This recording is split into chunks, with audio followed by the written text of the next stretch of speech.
બનાસકાંઠા જિલ્લાની ડીસા કોલેજમાં રામાયણ પાત્ર સૃષ્ટિ નાટ્ય કાર્યક્રમ યોજાયો। ડીસાની જાણીતી શૈક્ષણિક સંસ્થા ડીએનપી આર્ટ્સ એન્ડ કોમર્સ કોલેજમાં આજે કોલેજના સંસ્કૃત વિભાગ અને નાટ્ય દ્વારા રામાયણ આધારિત પાત્ર સૃષ્ટિ નાટ્ય કાર્યક્રમનું આયોજન કરાયું હતું। કાર્યક્રમની શરૂઆતમાં સંસ્કૃત વિભાગના અધ્યક્ષ ડોક્ટર ભાનુભાઈ પટેલે પ્રસ્તાવના રજૂ કરી હતી।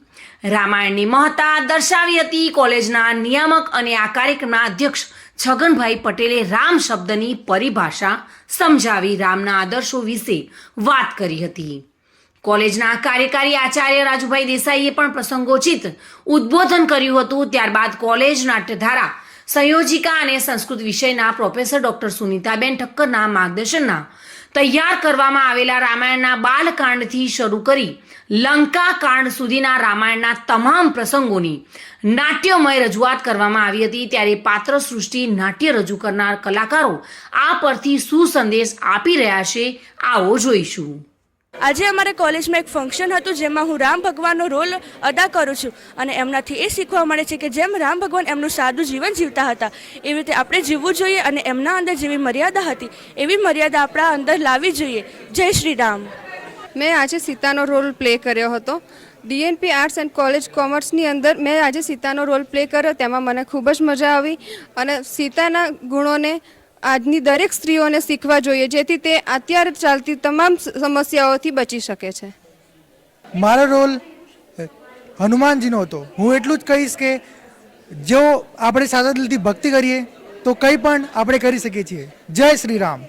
મારું નામ દીપક લીલાજી માળી છે। મેં રાવણનો રોલ ભજવ્યો છે। રાવણે જે પ્રકાર પોતાની સીમા ઓળંગીને સીતા માતાનું હરણ કર્યું હતું, મારાથી એ પ્રેરણા મળે કે લોકો પોતાની સીમા ન ઓળંગે અને બધી નારીઓનું સન્માન રાખે। મારું નામ જોશી અમીષાબેન પ્રકાશભાઈ છે। મેં સુરપંખાનો રોલ ભજવ્યો છે। બસ હું એટલું જ કહેવા માંગીશ કે દરેક ઘરમાં રામાયણનું વાંચન થવું જોઈએ।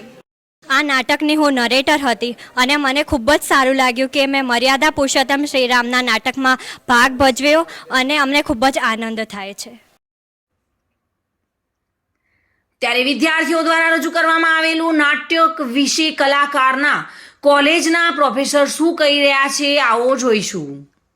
રામાયણ પ્રાણ પ્રતિષ્ઠાના મહોત્સવ અંતર્ગત આ નાટકનું આયોજન કરવામાં આવ્યું। જે આયોજન દ્વારા અમે શિક્ષા બાળકોમાં આપીએ છીએ કે વાસ્તવમાં રામના ચરિત્રની પૂજા કરીએ, અમે એના ચિત્રની પૂજા ન કરીએ અને એના આદર્શોને પોતાના જીવનમાં અપનાવીને એક આદર્શ મહાન વ્યક્તિત્વને સમાજની સામે ઉપસ્થિત કરીએ। એ ત્યારે જ અમારી વાસ્તવમાં રામ પ્રાણ પ્રતિષ્ઠા કરવાનું સાર્થક થશે।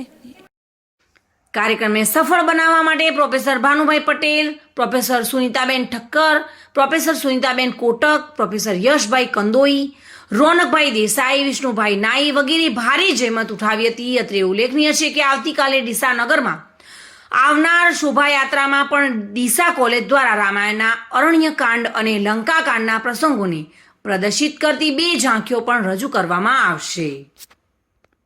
Reena Parmar, today news, Gujarati.